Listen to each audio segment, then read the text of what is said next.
Caitlin Clark, a huge basketball star, surprised everyone by showing up at Milan Fashion Week. She wasn't alone. Olympic star Eileen was right there with her. Pictures of them together blew up online fast. Sports pages shared them. Fashion blogs talked about them. People even argued about it online. This wasn't just a random hangout. It meant something bigger. Two of the world's most famous female athletes were sitting together at a top fashion event. For a long time, Milan Fashion Week was all about movie stars, singers, and models. Now, top female athletes are getting front row seats. That's a big change. Some fans loved seeing this. They said it shows women's sports are becoming a bigger part of world culture. But not everyone was happy. Some critics quickly asked, shouldn't she be playing basketball? She hasn't even won a championship yet. This is too much, too fast. Here's the thing to notice. When male athletes go to Fashion Week, people say they're smartly building their brand. When Caitlin Clark does it, it becomes a big debate. That reaction tells us more about what people expect from her than about her own choices.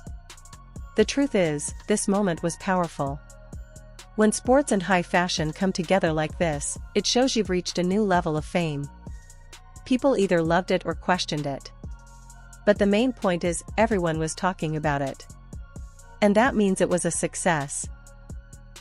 So, Caitlin Clark was seen in Milan for Fashion Week. And yeah, a lot of people have been posting this, and I literally got shared this post, and this was a very, very odd one, because I'm like, oh, is this in any way relevant? And the truth is, yeah, it is. It is. This is relevant because it is what is happening with off-season Caitlin Clark. Like, this is as relevant as anything going on in Unrivaled. And at least tomorrow there's some games. When does Unrivaled end next week? Does Unrivaled end this week? When do they go to Miami? I don't really know. Like, the Unrivaled final. So the last regular season game is Friday. Tomorrow at a reasonable hour. Hive Lunar Owls missed vinyl, which is irrelevant. And the Rose play the Phantom, which is kind of irrelevant again. So Saturday, and the final is on Monday. Is it? Or is it on the 4th? No, sorry. The semi-finals are on Monday. The quarterfinals are on Saturday. Ah, yes, there's 2 quarterfinals. So the Hive have the Phantom have a bye. But Caitlin Clark, obviously being in Miami, she is with... You're saying Caitlin Clark, when USA coaching staff tells her she needs to stop eating chocolate chip cookies, going for Italy. I don't know how... to be fair, Caitlin Clark could literally play as a naturalized player for any country in the world. I think any country in the world will give her a passport. Caitlin Clark, if Caitlin Clark decides she just wants to be the most unpatriotic person ever and just goes, screw America, she could literally play for whatever country she wants because of the FIBA naturalization rule, because anyone will give her a passport. That being said, Caitlin Clark showing up at Milan Fashion Week with Eileen wasn't just about fashion. It was a smart career move. Today's top athletes are more than just players. They are global brands. Milan Fashion Week is one of the biggest stages in the world for building that brand. Eileen already fits in that world. She's both an Olympic champion and a regular at luxury fashion events. By sitting next to her, Clark sends a message. She's not just a WNBA star. She wants to be a global name. That's where the debate starts. Some fans worry about distractions. They ask if she's focusing too much on fame and not enough on winning a championship. But here's the reality. In modern sports, visibility creates power. The more people see you, the more influence you have. That helps not just Clark, but the entire WNBA. More attention means more sponsorships, more growth, and more opportunities for women's basketball. Think about the double standard. When male athletes attend Fashion Week, it's called smart branding. When a female athlete does it, suddenly it's controversial. That says more about outdated expectations than about her choices.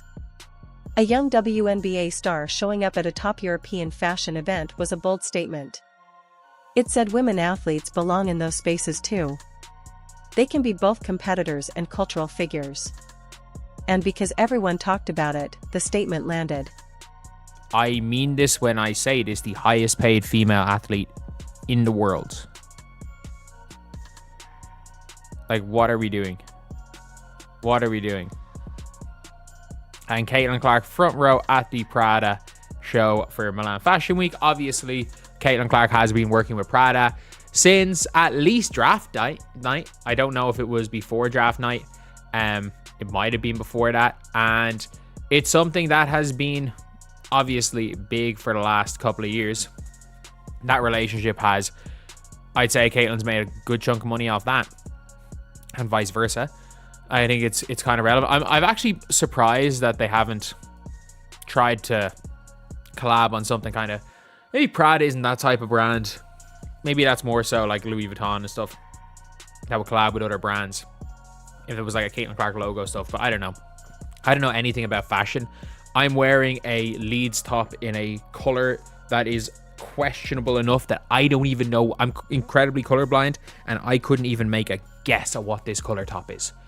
Yeah, I couldn't even make a guess at what it is. So, yeah, it is what it is. And I mean, obviously she's going to piss people off in whatever way. I think maybe Kate Martin captured the look Caitlin Clark was going for with the I'm not scared of you face, the Sue Bird called it the Screech face. Like, oh, come on. But either way, this is one of those things where I'm like, Caitlin Clark is... It's one of those things where, like, she is... Here's the uncomfortable part nobody wants to fully admit. If this were an NBA player sitting front row in Milan, there would be zero debate. It would be normal. Expected. Even celebrated. But because it's Caitlin Clark, people analyze it differently. Why? Because women athletes have historically been forced to prove seriousness before personality. They've had to dominate first and expand later. Clark is doing both at once. And that disrupts old narratives. Some critics say she hasn't earned global icon status yet. But what defines earning it? Her college career shattered records. Her WNBA debut brought massive viewership. Her games consistently trend online. Brands look at numbers, not opinions. And the numbers around Clark are powerful. That's why Milan happened. Not hype. Not coincidence. Market demand. The double standard becomes obvious when you compare reactions. Men diversify their image and it's called smart branding. Women diversify their image and suddenly it's a distraction. That gap is shrinking. And moments like this push it even further. Is still that kind of mega global superstar. Like her showing up, her being at Fashion Week in Milan it's not gonna, anyone being like, oh, you know, it's gonna make Fashion Week, like that's just not a thing. Like that, but her being there is somehow one of the more relevant things in the women's basketball world. As the WNBA shared this post, and I do find it hilarious where I'm like, the league itself will share that, and I'm like, if the WNBA are smart, they would go all in on any player that's refusing to play in any other league. As in, like if Caitlin Clark played in Unrivaled, and Unrivaled had all this crazy viewership, like there is a world where the WNBA, where they say about Unrivaled, like, okay, yeah, we're good. We don't need the WNBA. But that world does not exist because Caitlin Clark's not playing in Unrivaled, so therefore Unrivaled are pulling in horrific viewership. Horrific. Like it is what it is. But it's terrible. Like even with Angel Reese, it was terrible. But yeah, look, I'm not too disappointed in seeing this. I don't care. Like some people are like as well, when it comes down to it, like, oh, she should be working on her game. She's got to, you know, she's got to be ready for Team USA camp in like 10 days. And I'm like, man, she's spending a day in Italy. It's just Caitlin Clark. She's on a fucking private jet. And even if she... Caitlin Clark at Milan Fashion Week with Eileen, who may feel like just another celebrity headline. But long term? It could represent something bigger. For decades, women's sports fought just to get airtime. Now, its athletes are walking into luxury global platforms. That's not just progress. That's evolution. But evolution creates pressure. If Clark becomes the global face of this movement, expectations rise instantly. Performance will be scrutinized harder. Criticism will grow louder. Because once you step into the global spotlight, there's no hiding. Every game, every decision, every public moment gets magnified. But that's also how icons are built. Not just through stats. Through presence. Through crossover moments. Through stepping into rooms that historically excluded your sport. Icons are made when athletes prove they belong everywhere, not just on the court. Clark didn't just attend Milan Fashion Week. She expanded what people think a WNBA athlete can be. She showed that women in sports can be both competitors and cultural figures. And standing beside Eileen Gu, another athlete who mastered the balance between sport and fashion, made that message even stronger. This wasn't about clothes. It was about positioning. It was about claiming space in a world that often leaves athletes like her out. If this is the beginning of a new era where women athletes command both competitive respect and global cultural influence, then Milan might be remembered as more than a fashion appearance. It might be remembered as a turning point. Isn't. Even if she isn't, she's grand. I've literally seen professional athletes, especially look, I'm in Ireland, that aren't in any way Caitlin Clark, get off economy flights and step right out on the court and hoop. I've seen it happen a lot. It is not an uncommon thing. But that being said, again, she's going to be back in plenty of time to get her she's going to be back in plenty of time to get her bearings, to get ready to play, and to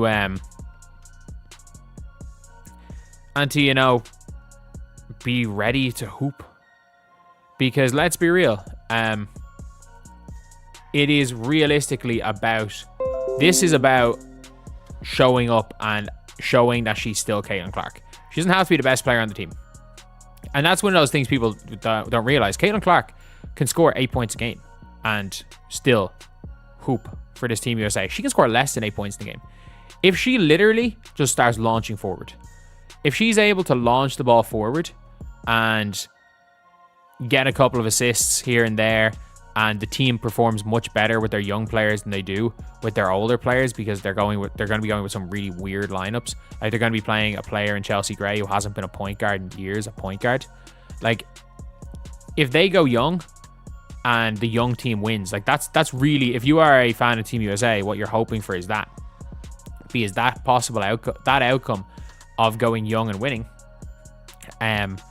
helps long term, because you're going to have to go somewhat young. Like, if you see in the Olympics in 2028 a 36-year-old Chelsea Gray rocking up and they're like, oh, they need experience, I'm like, what the fuck is a 33-year-old Aja Wilson for, or a 34-year-old Stewie?